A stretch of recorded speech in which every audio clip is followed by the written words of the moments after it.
পুলিশের উপর চোরদের হামলা, শেষ রক্ষা হল না। ধর্মনগরে রড চুরির মামলায় গ্রেফতার আরও 2।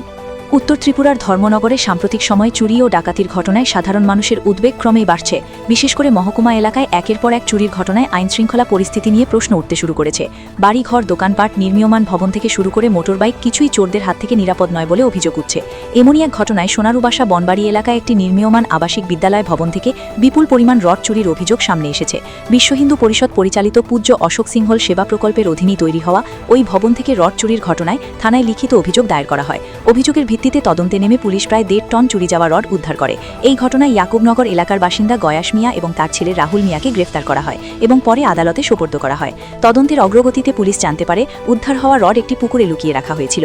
সেই সূত্র ধরে পুকুরের মালিক সুলাজ মিয়াকে ধরতে অভিযান চালানো হয়। অভিযানের সময় সুলাজ মিয়া পালানোর চেষ্টা করে পুকুরে ঝাঁপ দেয় এবং পুলিশের ওপর হামলার চেষ্টা চালায় বলে অভিযোগ। শেষ পর্যন্ত পুলিশ তাকে আটক করতে সক্ষম হয়। পরবর্তী জিজ্ঞাসাবাদে একই ঘটনার সঙ্গে জড়িত থাকার অভিযোগে আব্দুল কালাম নামে আরও এক ব্যক্তিকে গ্রেপ্তার করা হয়।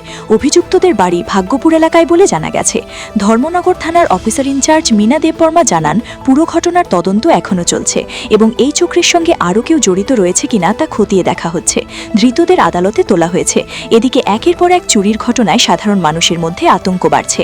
দ্রুত এবং কঠোর পদক্ষেপ নেওয়ার দাবি উঠছে বিভিন্ন মহল থেকে।